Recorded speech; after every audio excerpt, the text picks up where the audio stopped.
And welcome to Touring the Two in the Ski Town for this November 10th, 2023. Hi, I'm your host, Gregory T. Roberts. Good afternoon. Politics are done, so we're going to take a little break from it. And let me get my guest, my host, right away. Put your hands together for Pastor Melvin Burns II. How you doing, sir? Brother Roberts, how you doing today? Penn State tomorrow, baby. Yes, sir. So I'm a little. Don't steal my signs. Don't steal my signs. Hey. How you doing, brother? I'm good. How's the temperature out there as far as political things since the mayor's been decided in the Heights? You know me. I'm not political. I don't know the temperature, brother. You know it's changed. It's inevitable. Seen it before. So When does that take effect? Monday. Okay. Wow. Very next meeting. Okay. So why don't you tell everybody matter of fact, let me do some housekeeping. Okay. If you are driving and you want to see this, what you could do is go back to WVS 103.7 The Beat or M106. These shows repeat themselves over and over. Also, they're on the Emoji app and YouTube as well. If you would like to get involved in questions, and you're like to do that, you can do that as well. Go to WVS 103.7 The Beat or M106 Facebook sites, and you can get in and question our guests. Pastor, what's the weather for the next couple of days? Well, brother, today we're going to have a high of 47 degrees. Tomorrow, temperature dipping down to 35 for a low and high of 47 again. Sunday, completing the weekend, we have a high of 51, low of 37. And then starting the work day off Monday, high of 53, low of 42. Okay, you got any plans for the next couple of days? Pardon me? You got plans for the next couple of days? Yeah. Okay, Won't be all too right. bad. Listen, do what I just did while he was doing the weather. Share this to your site, your group, because you're going to want to hear about this. You're going to want to hear about, because one of the things that we lack in is knowledge in financial things, especially real estate. Pastor, why don't you introduce our guests today? Okay, we have for our guest today, Mr. Kelvin Harris of Star Consulting. Let's see. We gotta, man, I gotta teach you how to hype it up. Okay, I gotta teach you how, put your hands together for how you doing? For Mr. Harris, how you doing, sir? I'm doing great. That was a great intro. I definitely gotta come back. Wait a minute, we gotta get him that, the James Brown School of Introduction. Absolutely. Listen, Mr. Harris, tell us something about yourself. Tell us our audience about you. Okay. All right. Well, again, my name is Kelvin Harris.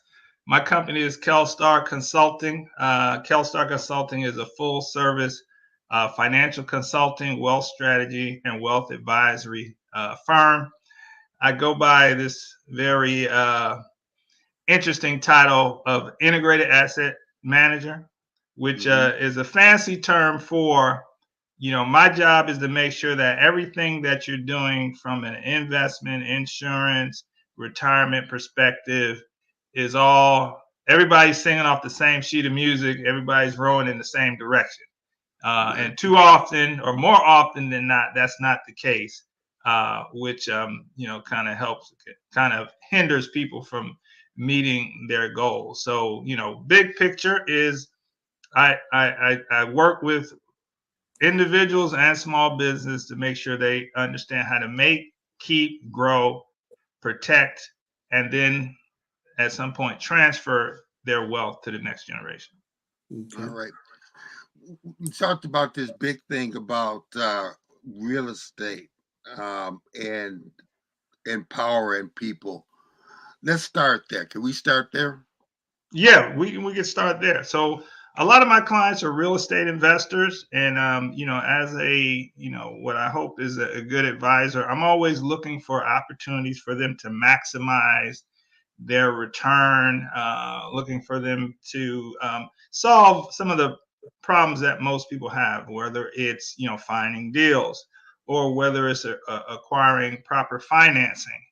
And in doing so, I kind of came across an opportunity that I believe is going to be a game changer in the real estate industry. I believe it's the future of real estate investment. But more importantly, I believe, deep down that this is and can be a game changer for our community, pretty much in all aspects of business, finance, and real estate. And it's basically an opportunity called crowdfunding. Pastor Burns. Okay. Why don't we talk about that a little bit more? I know the crowdfunding, I've heard it, businesses raising capital for their initial investment. So why don't we talk about that a little bit, and we'll come back into some other things since you whet our appetite with that. Okay. So let's a little bit of a history with the crowdfunding. It basically came out of a regulation back in I believe it was March of 2012,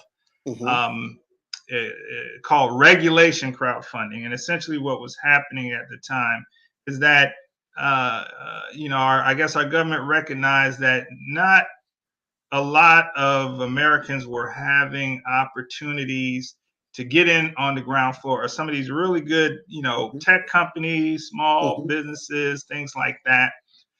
Because prior to, if you were a company looking for angel investors, you had to go to folks who, had money, what they call accredited investors. And, so it kind of was a situation where the rich were getting richer.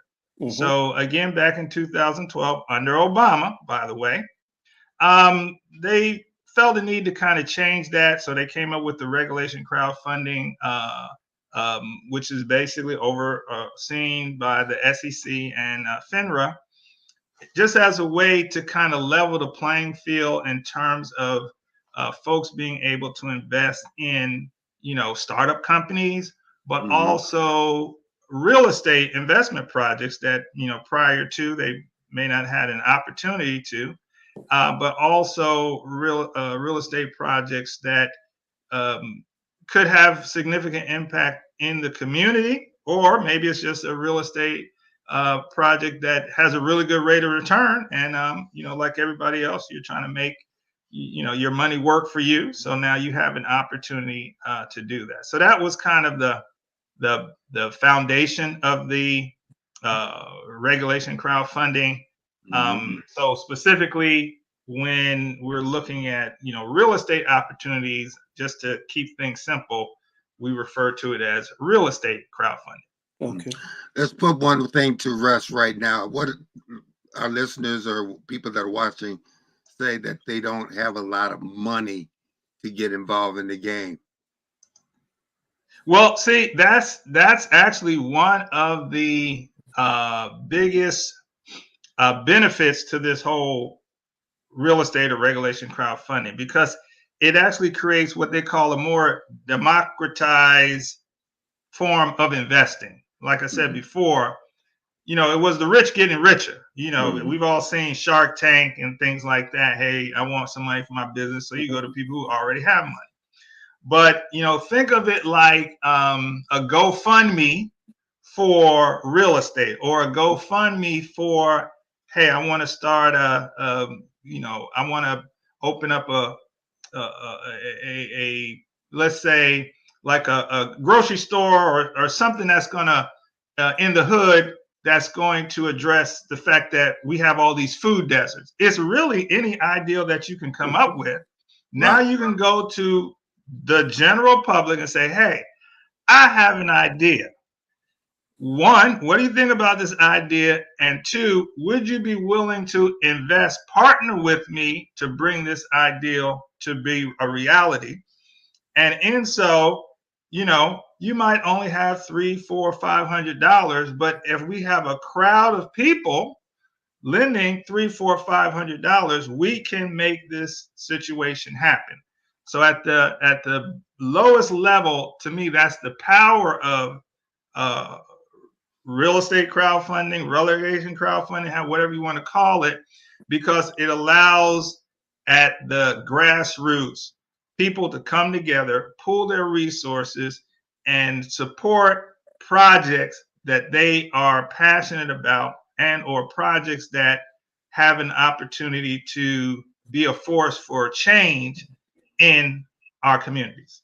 So you don't have to wait. Say you talked about food desert, and you see the opportunity that we need, like a store in our area. If I got together with several people, we can make that happen. Yeah, you can make that happen. But again, so we do live in the United States, and when it comes to money, a lot of regulations around what we can and cannot do. So again, one of those regulations used to be, if I wanted to invest with you, or I had a project that I wanted to raise capital for, and just like in this situation, this is the first time we've met. Do you know, I could not come to you as quote unquote strangers and ask you for money. We would have to develop a relationship. There's several phases we go through, and that was to safeguard, folks from, say less unscrupulous or bad actors. So it's not that was a bad thing. It's just that it also had some negative ramifications. So, we would have to kind of build a relationship before we could kind of work together. Now, this doesn't apply for friends and families. Like if I've known you for a while, hey, I can go to my aunts, uncle, cousins and ask for all the money I want. But again, that's a limited amount. That's a limited number of people, assuming they would support you. We know how that goes. It's like go to the crowd first. Exactly. So now those restrictions have kind of been lessened in that, there's still a process that you have to go through, which we'll get into in a minute. But now I literally can come up with what I think is a good idea and go to the masses and say, hey, I think this is a good idea. Here's my business plan. I have a pitch deck. I have financial. All these things need to be done because, the SEC, along with the folks who run these portals, they're going to scrutinize you before they let you put this offering up. But once you go through those checks and balances, which are very needed, literally people can sit at home in their pajamas on their couch and go to one of these sites and say, hey, I really like what this person is doing. I'm going to give them $400, $500, $1,000, $4,000, whatever they feel comfortable with doing. I have a crowdfunding project that maybe we'll get into a little bit later, but I'm looking for $400,000 for some property my family owns in Florida. So my dream scenario would be if I could get 1,000 people to give me $400. That's $400,000. Now just think of the power of that. Yeah.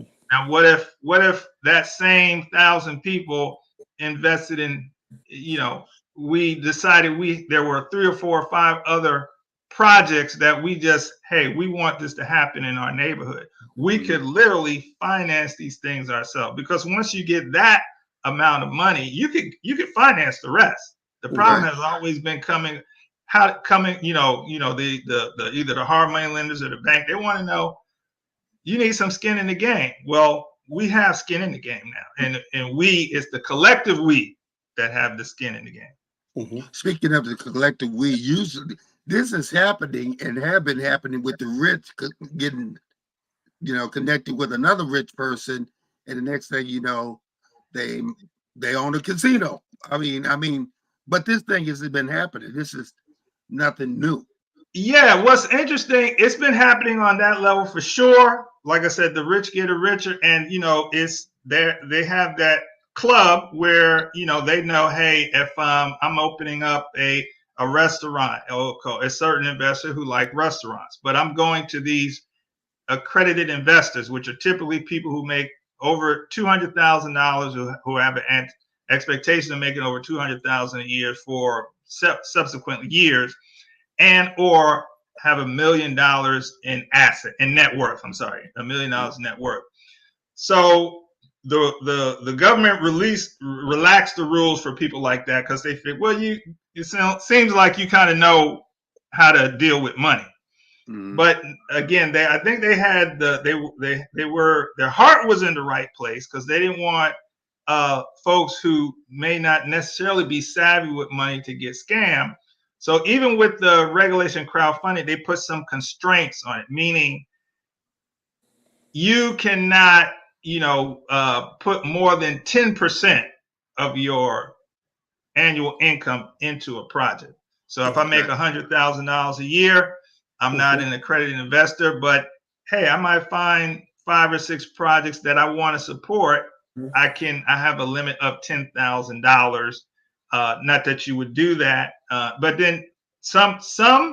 Well, I'll say it this way: so you have a limit on the max, but then on the other side of it is, like my crowdfunding project, we have a minimum, and the minimum is $400. Okay. So which means if you have a minimum of 400, and of course we're going to give you a nice rate of return because we're incentivizing you. And in my situation, I'm even going to give you some of the equity, in a couple of years when we refi, because I want it to be more of a partnership, and that's how a lot of these crowdfunding offerings are. In essence, it basically makes everybody an angel investor, even at $400. Yeah. I'm glad you broke that down because you was at $250,000 and then $100,000. I was like, keep going down low. So come on down. Come on down, Pastor Burke. Yeah, I like what you said. Well, tell me this: how is that different than owning shares? So how is that different than owning shares? So owning shares it's similar, but it's different in that there's a more direct connection with the owner, the sponsor. So again, 9 times out of 10, you see me do a pitch. Okay. You have my information. When you go on the site, we're doing constant updates.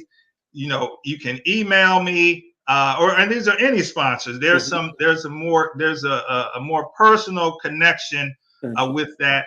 And then just owning shares again, when you own shares, it's not a clear distinction necessarily of what the business, the company is going to do. You have a CEO, a CFO, and they make decisions, and they do what they do, and hopefully they make money, and then you do too. Here, we're more clear on our objectives. We're going to build this. We're going to create this, so that hey, maybe someone's doing a multi-unit in Flint, Michigan. Okay, that's something I want to invest in versus maybe somebody's doing a single family in Indiana. Well, man, I don't necessarily like the market there. So you're kind of more directly connected with the opportunity itself. Is clearly laid out, and you're investing in a particular opportunity or a particular business. So you're more of an investor than a shareholder. So as as you're getting a return versus, and in some instances, you also have a share or equity. And so that part is similar to a shareholder. But a lot of times you get both, but there's that direct relationship. Okay. How do we get people when most Americans are like $400 away from a catastrophe or don't have it in their bank account? But how do we get them to take their mindset and say, look, I got to put a little away and I can start changing my life financially because I'm just barely making it? Yeah, well, again, I'm going to put my financial advisor hat on and say that, what is definitely needed is some real, true financial literacy. the fact of the matter is there are some people who may be in a financial situation where they should not be investing right now. You may need to be building, you might need to be saving, you might need to be in more of a protection mode. But then, like I talk to my clients about, at some point we need to get to that situation in our financial life where we have some money that we can put to work. Right. The famous Warren Buffett quote, if you don't learn how to have your money work for you while you're asleep, you're going to work until you die. Mm-hmm. So, and this is Warren Buffett saying this. Is not, and those are the words he used. And you need to say that again, because I want people to hear that. Look, if you can't figure out how to have your money work for you while you're sleeping, you will have to work until you die. So the point is, no matter how much money we make, I don't care if it's, I drive a city bus or I'm a NFL player. A part of what we've missed in this whole conversation is our money has to make us money. Okay. Us working for money is fine, but that's you just got into the game. You just got started. Mm-hmm. That's not how, because at some point in time, you physically will not be able to do any more work. But your money can work 24 hours a day, 7 days a week, 365 days a year. Right. So how do we transition from wherever we are now, because it's both a mindset, but it's also a process to actually what steps need to be taken from where am I now, and how do I get to the point where I'm comfortable enough where I can put things in place where my money can start working for me. So, but I'm gonna go to the flip side. But there are a lot of us who are already in that position. There are a lot of us who are not, but there are a whole lot of us who are. And unfortunately, we're not maximizing the opportunity because these are people I deal with every day. Kelvin, I make X amount of money, but I don't know what to do with my money. I don't know, how to do this or how to do that, or how to make my money make me more money. I don't know how to do these things. Mm-hmm. So while we do have a lot of folks who we need to get to that point, we already have many folks who are at that point and they're just not maximizing. And let's make this, I just want to make this clear. We're not dealing with someone average.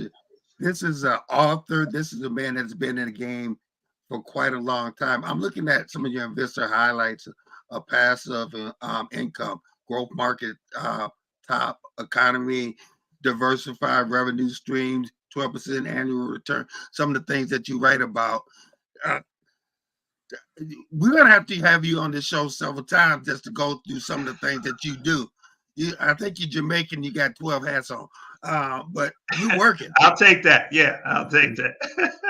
Pastor Burns. Kelvin, why don't you kind of go back again? We talked about this idea of people thinking they can't invest. I think of it as somebody who's got a pile of money. What are some of the simple ways people can get started? You talked about crowdfunding. They're working. They got a few dollars in the bank, a little extra cash. What are some of those simple ways people can get started? This idea of I want to invest and start making my money work. Okay, so let me say this for you, because I've come up with what I call the 5 phases to building wealth or financial freedom, because I was looking for a simple way to articulate to my client the path, because there's, regardless of who you are, it's pretty much the same phases. So number 1, you need to make money. So we know we live in a capitalistic society. If you don't make money, it's pretty much game over right there. Now, the problem is, it's, are you making enough money? So you could work a job, you could have investments and those sort of things. The other problem is somehow we've gotten the misinformation that the amount of money we make makes us wealthy, and it doesn't. I don't care how much money you make. If you're just making money, you're still at phase 1, because at any time that stream can come off. And like my mom told me, there's no amount of money you can't outspend. So it does. You could go buy a Lear jet if you wanted to, or a rocket ship. Mhm. I talk to my clients about that to just let them know when you start making money, that's great, but you are just get into the game. Next step, the second step is you need to put strategy in play to keep the money that you made. Now Well, you need to have a tax strategy. Essentially, there's some other things, expenses and all that, Yeah. but at the end of the day, the biggest line item is taxes. Meaning, Yeah. now I'm gonna say right here, you need to pay your fair share in taxes. But here's what they don't tell you: you decide what your fair share in taxes are based on your tax strategy. When Warren Buffett pays less than his secretary, he's not ripping off the government. He's just doing what the tax code allows him to do. I don't have to. If I can pay 9% instead of 12%, well, then I must have a really good tax strategy. So, first step is make it. Second step is keep it. Keep. Then the next, you want to grow your money, and I use the term grow. A little bit different than invest, because growing has a different connotation. Investment, we know investments go up, investments go down. Mhm. We want to have something. When we think about the word grow, we think about something that's measurable and it's consistent, and it's more reliable. If I have a plant, or if I have some seeds and I put them in some dirt and I water them and put it next to the window to give it some sunlight, I could pretty much predict when I'm going to have a plant. Mhm. That's how our money needs to be. But we need to learn what things are going to be more predictable in terms of us getting returns. So we need to keep, grow, and then we need to protect. That's where some of the insurances and things like that come in place, because it's not going to do us a lot of good to keep, grow our money, and then have an accident on the throughway, or have a bad divorce, or have a discrepancy with a business partner, and then lose half or more of what we saved up. There are tools that allow us to save, protect our money, even in divorce. And then last but not least, we want to transfer that to the next generation. So I tell people all the time, if I had a soapbox, this is when I start standing on it, because a lot of us, even we look at celebrities and things, they do a pretty good job with the other four: make, keep, grow, protect. But you look at people like Aretha Franklin, who I think her sons just recently received a small portion of her portfolio that she left. I think at the time of her passing, she had amassed maybe like $80 million, where her sons did not get $80 million. Prince, what's the fellow alumni from Howard, who played Black Panther? Yeah. Yeah, all of these. Yeah, exactly. Chadwick Boseman. Exactly. So we do. I heard not too long ago Prince's Prince, the artist formerly known as Prince. If I'm not mistaken, I think his family members, now maybe they received some and I didn't get to update, but my understanding is they're still waiting for the probate situation. Now, how long ago did Prince pass away?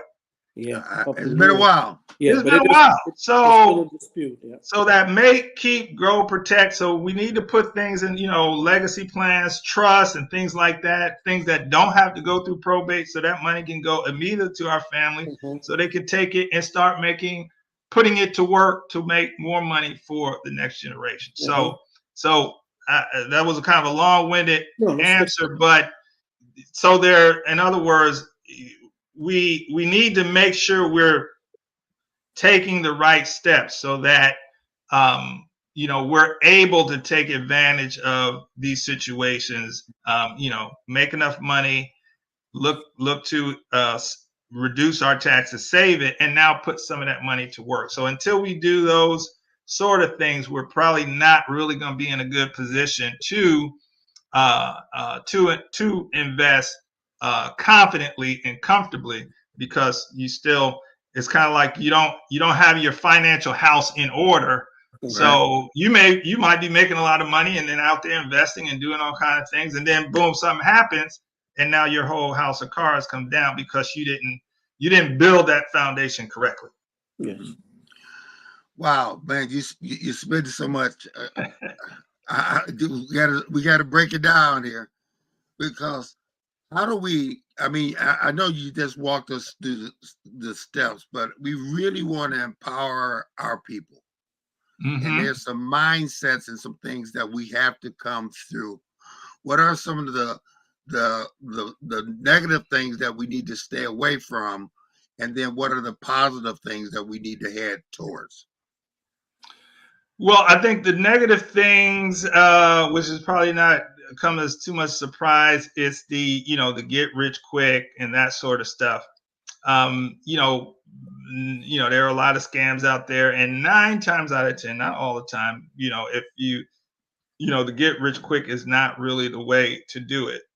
Again, I tell my clients all the time, it's hard to get rich quick. It's very easy to get rich slow. Okay. But see, slow is boring. It's not sexy. It's just doing the same old thing over and over again. Well, yeah, that's called compound interest. Your money is just doing the same old thing. It's just making you more money over and over and over again. And then you look up and you got a lot of money, but it wasn't exciting. So I think we need to get away from that kind of emotional part of around finances and just look at it like a math problem. This is a math problem. I can do math. I can do this, and put those things in place that just make mathematical sense in terms of your finances, and we'll be much better off. Mr. Burns. I think I missed one of your 5 points, but you talk about you do some work with businesses as well. How different is that from what you do with individuals, and what kind of directions are you going there? It's very similar, because at the end of the day, especially in our community, the business is the person and the person is the business. So that's a whole, again, to Mr. Roberts, that's a whole nother session where I can come back. But, yeah, we'll get you back. It's like, it's like, are you work in your business or you work on your business? Which one are you doing? So a lot of times people are the business. When they are not around, the business not around. So that's not really business per se. But the way I look at it is, for most people, when they start a business, their objective is for it to benefit them and their family financially. So I basically say, keep the main thing the main thing. Okay. Let's focus on that, and let's make sure that your business is a positive, transformed into an asset that's going to make money for you and your family, whether you're there or not. The other thing is, in terms of the steps, it's kind of the same. They just have different different terminology. So when I say make money for businesses, increase revenue. Where I say save money for the business is reduce taxes and expenses.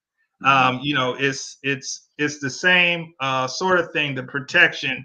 So, the science of money doesn't really change whether you're using a business to make it or you're doing it as an individual. It's just a matter of the fact that the terminology might change a little bit, but at the end of the day, it's still, it's still the same. What they call, when I say, grow money, asset accumulation. Well, that's the same thing as growing your money. You're just using different words. So there's that. That's really what we're looking at. You keep mentioning a phrase that you want to make money for you and your family, and your future family, and I am so interested in that. Is it ever too late to get involved so you can pass money down to your grandkids and their kids? And is it ever too late to start getting involved? No, it's never too late, because the first step with that process is the education, is the financial, I'm going to say education. Um, Unfortunately, in this country, we do a poor job with what I call real financial literacy, not Right. showing me how to balance my checkbook that people don't even use anymore, that sort of stuff.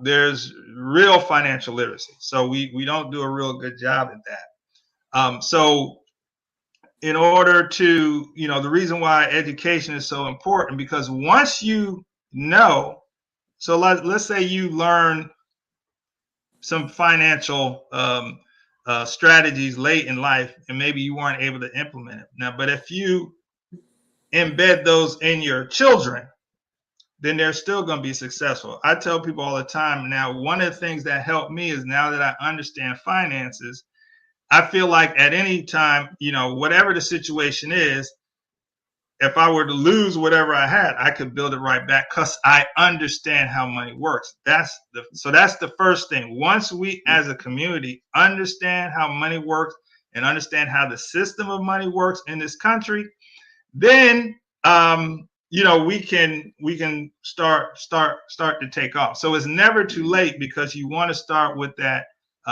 foundation, and you want to pass it on to your children, and then some of your children's children, because with that knowledge, whatever they do in the future, they're going to be 10 times more successful, because they understand the system of money. And I'll say this on that. This is going to have to be one of our other sessions. There is actually two systems of money in this country. This is my opinion. Okay. Because I see it all the time. It's one for the educated and one for the uneducated. People who know how money works, they don't even worry about the stuff we worry about all the time. Mm-hmm. We worry about paying taxes and this and that. They don't worry about that, because it's like they're playing a different game. Mm-hmm. The question is, okay, so when are we going to? Now, I'm talking about our community, but I'm actually also talking about Americans in general. Mm-hmm. This is not just us, because I have clients, Black, white, Hispanic, across the board, and we all have similar problems, just to varying degrees. Mm-hmm. But as you talked about my book, as I started doing research on, what are some of the things out here? What are the wealthy doing? Or what are some of the things out here that we're not being told about? We're being steered, hey, stocks, bonds, mutual funds, that's fine, 401ks. But then you begin to realize, well, hey, what about this thing here? Mm-hmm. What? I like to give analogies when I do my presentations. It's kind of like, you ever been to a jewelry store? You're going to, maybe go buy your girl a ring or something, and you're looking at the little case up front. And then somebody comes in with the suit, and they're like, "Oh, Mr. So-and-so, come," and they take him to the room in the back. Yeah, right. I want to go to the room in the back. What's in the room in the back? Because it's obviously not the same stuff that's out here. Right. That's how you need to think about our financial system, and our system of money. It's stuff that we just don't even know about. Yeah. Mm-hmm. That because again, it's not that these folks are smarter than us; they just have access to information. Now they have the money to take full advantage of it. But again, just give me the knowledge first. Don't worry about that. I'll get the money. I just need to know what I need to do. I need to know what I need to do with it before I get it. So give me the knowledge first. Right. And you bring up a very interesting point, because I noticed a couple of years ago, we had a friend that was in the NFL, and his mother got sick. Now, the medicine and the care that she got was different than the normal person that would go to another hospital. And I was amazed by that when I saw that. And here's the thing, she's still living, and most of us are dropping dead. Mm-hmm. So you're absolutely right about the education. Yeah, it's okay, and I need to be careful, because us folks from Howard, we get hit with that conspiracy theory thing, so I'm not going to go too deep. But I would just say, if you really sit back, and I love the fact that you guys talk about politics and things like that, but if you really sit back and look at the systems in our country, I think there's no argument they don't necessarily serve our community that well. But at some point, you have to look at them and say, whether it's the educational system, what we know about the school to prison pipeline, the judicial system. We don't even have to say anything about that. The medical system, how African American women in labor and other things, they're less likely to believe when they say they're in pain. So none of these systems seem to really be servicing us in a sense, and maybe the larger community as well. So why would you think the financial system would be any different? Wow. Mm-hmm. Wow. Mm-hmm. I mean, wow. Pastor Burns. Wow. Let's talk about families. Mm-hmm. The potential they have to help again change this whole wealth picture. Has things changed over the last 10 years where families are doing more or less, or we kind of where we were where families are saying, hey, maybe if I can't do it individually, we can do things together? I don't know if I really have any statistics on that. I think from just things I've kind of heard or came across anecdotally, you hear things that just say from a statistical standpoint, we're not much better off than we were in the 60s. Yeah. So I don't necessarily not believe that. I just think, again, we do have an opportunity, though. I mean, that's the one thing about this country. You always got a chance. You got an opportunity. Yeah. Now, if you're going to take the opportunity, that's up to you. Mm-hmm. So, yeah, obviously it starts with family and, just, again, getting the education, getting what I call real financial understanding how is it that the wealthy, for some reason, we're kind of scared to dive into that. All these folks that are wealthy, the Rockefellers, the Buffetts, there was a time they weren't wealthy. So they were just like you. Once upon a time, what did they do to make the switch? Now, again, maybe you can do it, maybe you can't, but you at least need to know, if I ever get my hands on some money, this is what I'm going to do. Okay. That's good. So yeah, but it definitely starts with family, because again, to me, just the mindset and understanding that having that fear, not making money the God because you don't understand it, you're always chasing it, your whole life revolves around it. Understand how you can use it and leverage it, and then go about your life, because all of us over time, we're again, if we're alive and in this country, we got to be making some money. Mm-hmm. It's just that, do you know what to do with it when you get it and how to maximize? And that's really the key, because small changes can make a big difference. But again, it's probably not going to be sexy, exciting. It's going, when you see it, and I'll end on this, I've done a lot of financial education. I've taught at different schools, Columbia University, different corporate clients. Most of the stuff that I teach is on the 8th grade level. Okay. And when people, when people see it, it's kind of like, have you ever had that emotion where you were mad and glad at the same time? Yeah, like, why did I know this sooner? Why didn't I? It's like, man, I'm glad somebody's telling me this, but I'm pissed that nobody told. If I had known this 20 years ago when I got my car repossessed, it wouldn't. Then you start thinking back, if, woulda, coulda, shoulda. So that's why it's so important. Yeah, that's good. Okay, so let's put this in some steps. We're at 15 minutes left to go on the show. Let's put this in steps. I'm new to the game. I need to be informed, educated, but I really want to change my lifestyle today. How do I start? Well, you can, selfish plug, you can reach out to me at Kelstar Consulting Okay. and I'm saying that half joking but half not, because I don't want to throw my industry under the bus too much, but you probably notice I keep saying true financial literacy.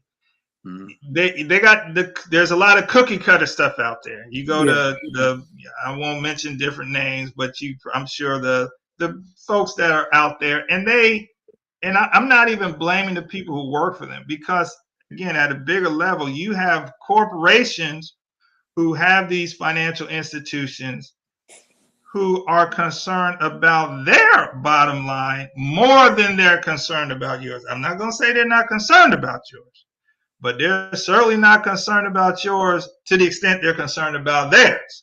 So when you come in, they literally tell their advisors, okay, you got to sell so many of these and so many mutual funds. Well, maybe the person doesn't need a mutual fund. Did you ever think of that? So what I do is I start with education. I'm like, put your checkbook down. Don't worry about any of that. Let me just break some stuff down for you. Let's get the basics, like, the wealth formula. The wealth formula is, again, there's a formula for building wealth. It's not an accident. You need to know the formula or you don't. The formula is money plus time, rate of return, minus inflation, minus taxes, which simply means you need your money working somewhere over a period of time. That's the boring part. At a rate of return that's going to be high enough to offset taxes and inflation. Okay. If you do that, you're building wealth. If you don't, not only you're not building wealth, you're losing money. That's what you need to know. Let's use your money sitting in a bank at 3%. Well, inflation is used to be 3%. It's something crazy now, but let's just pretend it's still 3%. Then you have like another 20.2, 2% or so on taxes, because when you make money on your money, they tax you. So right there, when your money, a lot of us, when our money is sitting in the bank and we're thinking it's safe, it is, but you're losing money. So one, you need to know that. Then we go on to things like rule of 72. How hard is my money working for me? Rule of 72 says if you take your interest rate, you take 72 and divide it by your interest rate, that's going to tell you how long it's going to take your money to double. So if you have your money in an account at 1%, say you have $10,000 in there, and you want to know how long it's going to take me before I have $20,000 if I don't do anything, 72 divided by 1 equals what? 72. Lifetime. Yeah, exactly. So let's not talk about who's going to be around 72 years ago. Let's just talk about your money just going to be flipping a second time, going from 10,000. So obviously that's way too long for your money to double. So, but see, now that I know that, before I just put my money in the bank and I'm thinking, probably it's going to double in another 20 years. Nobody told me it was going to be 72. So now that I know it's 72, now I know I probably need to look at some other options. Right. So the knowledge itself helps you move to that next step. I'm losing money in the bank, more than likely, and my money ain't working hard for me. Okay, so is there any mystery now why we're not all financially successful? I just only told you two things. Yeah. Wow. So, but that's the education we need. That real, so now it's like that'll light a fire under you to know, you can leave your money in there at 1%. Just know 72 years from now, you can come back and you'll see twice as much. Okay. Pastor Burns, I'm over here choking. Yeah. And I go here. No, don't choke. We don't want you to choke. I go here is to inform people, and I do want you to give people your information. But before you do that, I've talked to several people like you who do this, and tell us how this became your passion, and sort of what are your values and your motivation for doing this. Wow, that's a great question. How much more time we have? I gotta give y'all the short version. Okay. So as I mentioned, I graduated from Howard University in 1985 with a degree in architecture. Was working with some of the top firms in the city. Kind of worked my way up through the ranks. Was doing very well. Had gotten to a point with my last firm. I was what they call an associate principal, which is kind of like a senior associate at a law firm. Mm-hmm. And then 2010, 2011 came, and a few things happened. Number one, the company I was with, they went bankrupt. So my nice salary went bankrupt too. Number two, I had my first run-in with the IRS. They said I owed them some money. I knew I didn't owe them the money. I paid my accountant more money to prove to them I didn't owe them the money. And after a long extrapolated period of time, they agreed, Mr. Harris, you know what? You are right. You don't owe us this money. Unfortunately for you, statute of limitations are over. You're not getting your money back. Wow. So then after that, I was, waiting for a nice refund check to come that I was expecting. So when you wait for that refund check, you're looking for the mailman every day. Mailman comes, I go outside, little letter from the IRS, I open it up. There's no check inside. I read the letter, say, hello, Mr. Harris, it's the IRS. We just like you to know we have taken the liberty of applying your refund to your outstanding student loan. Have a nice day. So literally, this goes to, what was the catalyst for what I'm doing? In a 18-month period, I was literally out about $100,000. So let me tell you what happens when you lose $100,000 in 18 months. You get very serious about financial education. And you're like, look, I got to get this thing figured out. And that's what set me on the path to where I am today. So it's part of your desire for other people not to have that educational experience. Absolutely. Because I'm like, as many people, and this is what I see for most folks, it's like the story is the same. Once upon a time, I was making a lot of money. Then something happened, fill in the blank, and now I'm talking to you. So my whole thing is I'm trying to get to the people before they get to the fill in the blank. Yes, I had a divorce. My house got repossessed. I had a parent who got sick, and I spent all my retirement whatever that something is. If we can get you before that, I can save you some of the heartache that I went through. But even if not, then afterwards, we just got to build you back up. So you're gonna really need that education because you need to replenish as quickly as possible.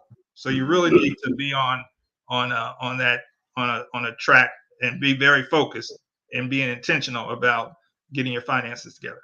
Yeah, I want to take time, and we got like 7 minutes, but I want to really take that time to break this down because we want to have you back on the show. Yes, but your website, your phone number, your books.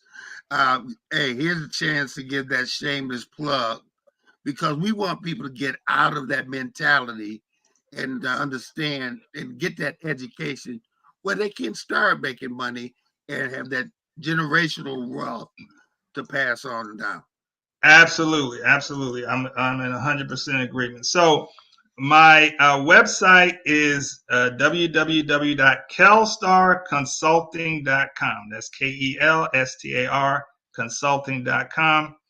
My email is kelvin.harris@kelstarconsulting.com.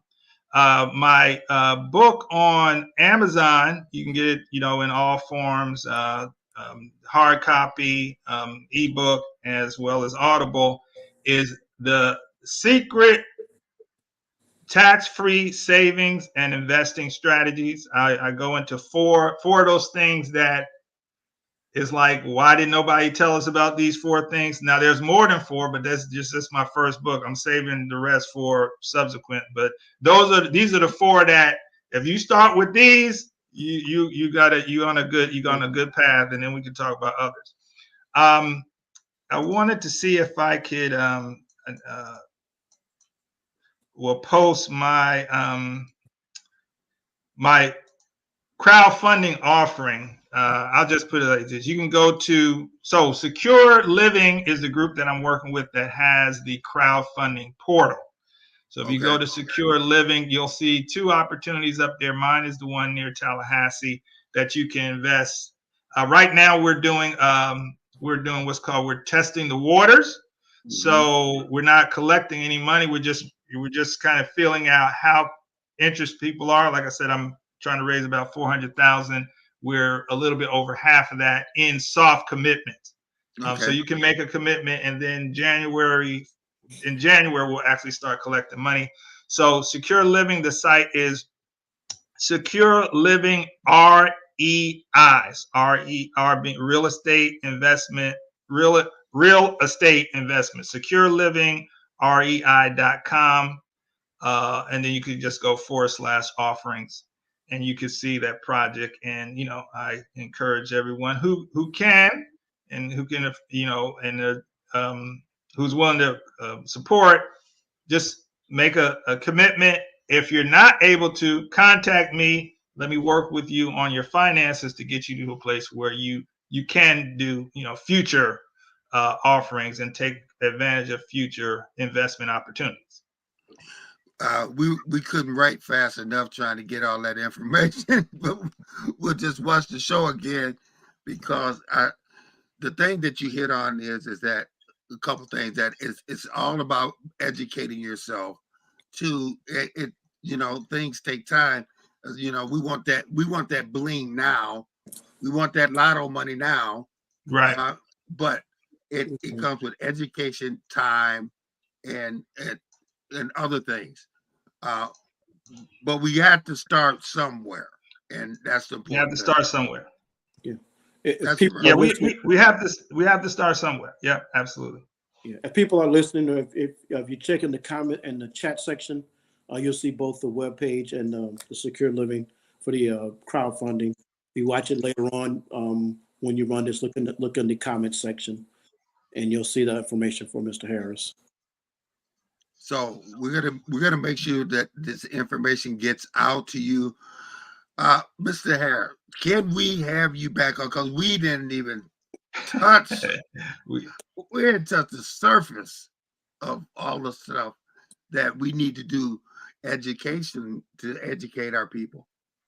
Yeah, no, I'd love to come back. Like I said, this is this is what I do. I've made this my focus. So this is kind of my passion. This is kind of my ministry, because I see so many very talented, intelligent folks that I work with on and even prior to be getting in finances. And I would always wonder, like, all these smart people, talented, why is everybody having money problems? Mm-hmm. Either these folks are not as smart as I think they are, or it's something that they're not telling us. Mm-hmm. When I got into financial services, I was like, it's something they're not telling us.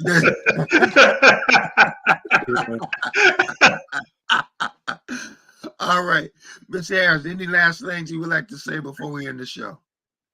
No, well, I just appreciate being here. I'm so honored that you guys would invite me on this platform. I'm just super excited about working with you and being here, at both now and in the future. Feel free to use me as a resource at any time, and much continued success with what you're doing. You are pillars of the community, providing us with valuable information that we really need. So thank you both for what you do. All right. Thank you, sir. Thank you. And have a good day. All right. Taking good stuff. All right. Wow. Oh my gosh. It's so much. It's so much. We got to have them back, man. We get excited about these shows, and we get a chance to inform people and really just give them some stuff they need. You and I get excited about. We love what we do, but we know we're giving people information they don't hear every day. They don't tune in every day. We really get excited about this, and we love this show when we're able to provide these kind of things to people. Again, like you said, it's not the sexy thing. People, they want stuff like now, but if you get the education, because I think about what I tell my told my kids, hey, take your money, put it in the 401k. Yeah. All that. Totally wrong. And so I need to change up. But hey, wait a minute. It's 3:00. Listen, we got to end the show. Go out and, like we say, sow a seed into somebody's life. You never know who you might touch. Hey, my brother, take care. You guys take care. Don't forget those veterans. Veterans, thank you so much for your service. Oh, thank you, veterans. And Kilgo is the unofficial winner in Ward 1 in the city of Muskegon. Take care. God bless. We'll see you next week.